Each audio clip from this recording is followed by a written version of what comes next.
It's 1 month away from the end of summer and my Venus Flytraps are looking absolutely gorgeous. I hope your plants are too. I have noticed that there are these old leaves here. There's quite a few of them. That's normal at this time of the year because there's been a lot of new growth since early spring. Early spring is when the plants emerge from their dormancy. The leaves that first appeared in early spring are starting to die off. They're getting old. As they do get older, they'll turn black and they'll eventually dry up. If you want a more presentable plant, now's a great time to get in there with your scissors and start chopping away those old leaves. In this video, I'll be demonstrating how to best do that. And not only will this result in a more presentable plant, but in some cases, it will result in a more functioning plant. I'll explain later in the video.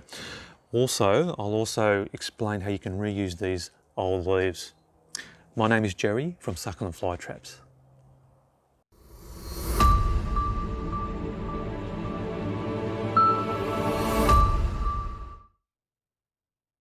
So let's have a closer look at this plant that I'm going to be removing the older leaves from. I just want to point out here that there are two sets of older leaves on this plant. You have these long leaves here. They were produced late spring, beginning of summer. And this one over here, all these ones around the base of the plant were produced during the winter dormancy period and early spring. So rather than taking them off, I basically left them on there around the base of the plant. Not only does it look more natural, this older growth around the base of the plant acts as a type of mulch that helps to keep the moisture within the peat moss, resulting in happier, healthier plants. We do get quite hot summers here in Sydney, Australia. We do get temperatures well above 40 degrees Celsius sometimes, so it does help to have this mulch around the base of the plant to retain that moisture. And as you can see around here, you can see that there are these beautiful tropical sundews. They don't mind growing amongst that mulch, and they also benefit from the extra moisture within the peat moss. So these leaves here, which were produced late spring, early summer, they're the ones I'm going to be removing. So let's get into it. Okay, so with this one here, you can see that the trap is black, but the rest of the leaf base there is green. What I tend to do with this, I just tend to cut off the trap, just leaving that leaf base on there. So let's just move along here. Okay, so you got these older leaves here, which you can see are quite dry and they're quite dark all the way down to the leaf base. With these ones, I just tend to just pull them out. You don't have to actually cut them off. So let's just do that here. And they should, or if they don't, or they should just come off neatly from the rhizome, as you can see right here. So that's just a way of doing it without sort of doing too much harm to the plant, as you can see right there. So let's have a look over here. Here's another one. There we go, here's another one there. It looks quite dark all the way to the leaf base, all the way down to the rhizome. So let's try to pull that off as well. So if that doesn't pull off, then try to cut down to the base as far as you can with your scissors. Okay, so let's do that. Just be careful that you don't cut any other plants which might be going around the base, such as those sundews that I showed you earlier. So just cut that off, just like that. Okay, so just move along over here as well. Okay, here's another one over here. You can see that the trap itself is quite dark,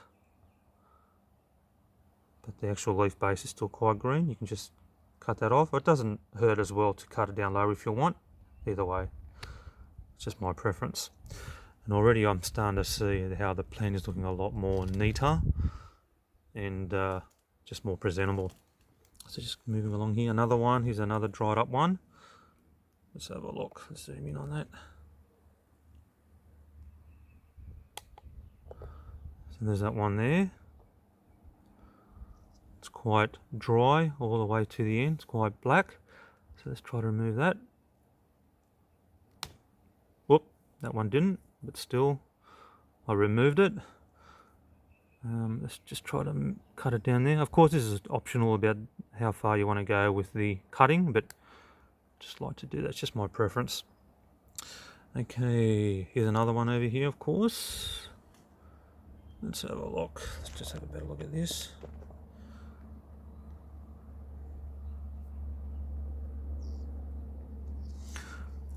That one there, not so dark all the way to the base, so I'm just going to cut it as far down as I can. Let's have a look. Just be careful not cutting any other trap. There we go.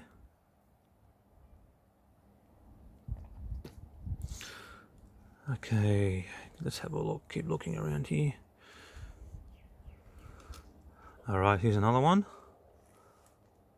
This one over here.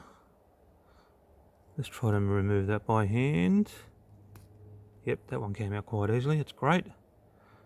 I'd rather pull them off like that. It just minimises any sort of damage you may have with pointing your scissors down there, your scissor blades.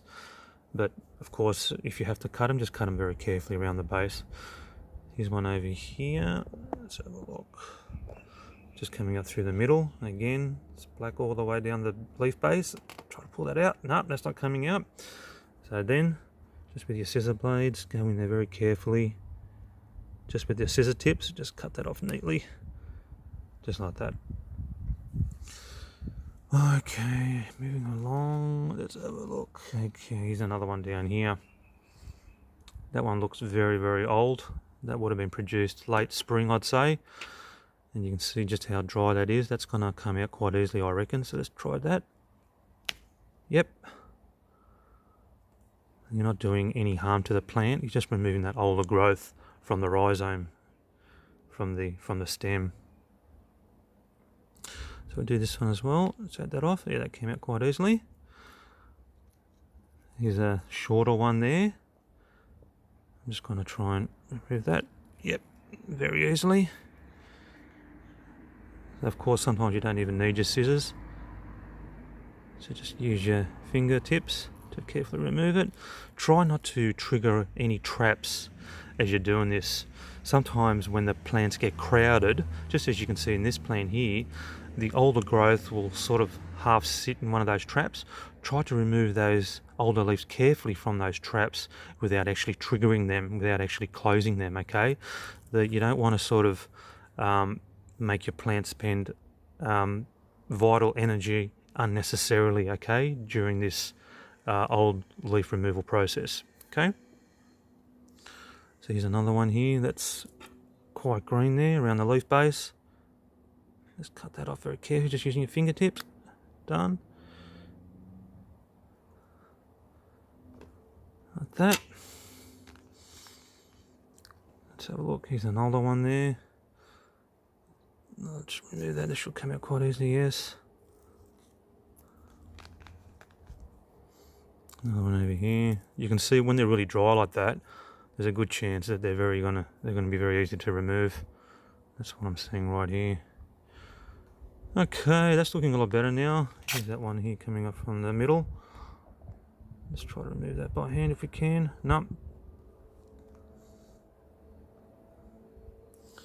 So let's go in there with your scissor tips.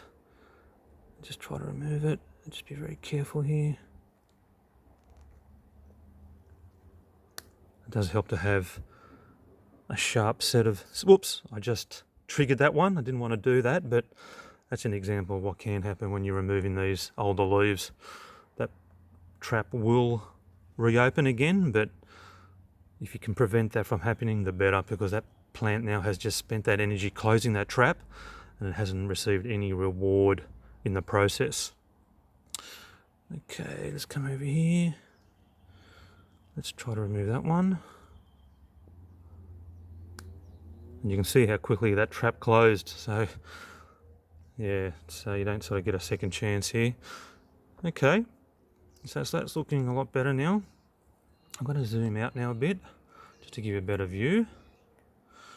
So there you have it. Here's a few more here. Let's do that.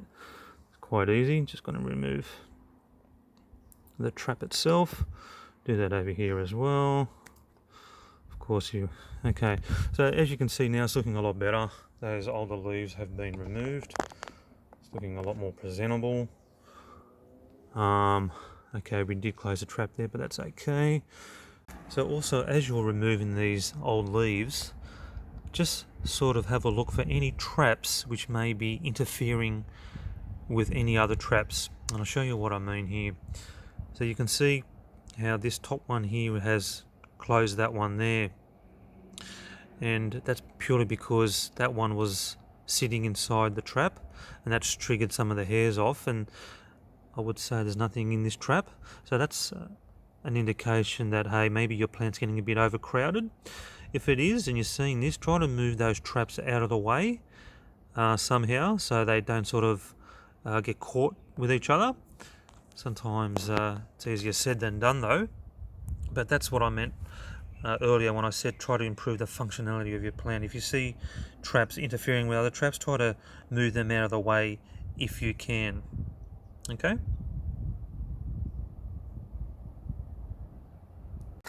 So there you have it, a few tips there on how to remove the old leaves from your Venus Flytrap. You know, these old leaves really do act as a really good type of mulch, and they do a good job of retaining that moisture within the peat moss. So it's particularly important during those really hot summer days. So if you have any plants there which look a little bit bare around the base, why not sprinkle a few of these old leaves? If you want to store these old leaves for later on, you can store them in an open container like this, for example. Just make sure that that container is stored in a dry area and don't have a lid on it as well. What that does is that will provide moisture around those old leaves, and that's going to encourage mold growth. Now, talking about mold growth, if you're not sure what it looks like, here it is here. Got a few images here to help you identify it. As you're removing these old leaves, check for signs of mold. Now, if you are seeing signs, then that's an indication that you may have to change or alter the growing conditions for your plants. So mold likes to grow on old leaves in these wet, low ventilated areas. So if you are seeing these signs, you may have to change, for example, the ventilation. Maybe there's not enough ventilation for your plant. Maybe there's not enough light.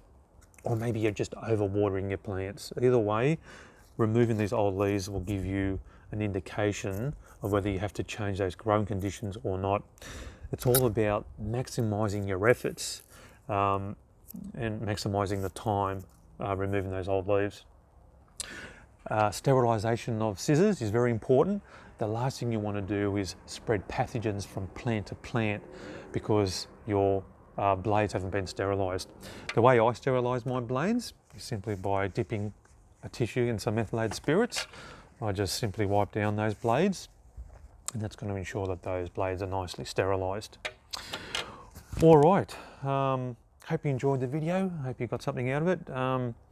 If you haven't already done so, please subscribe to my YouTube channel for more quality carnivorous plants videos. If you have any comments, please do so in the comments box. If you have any questions, I'm happy to answer them. So till next time, everyone, happy growing.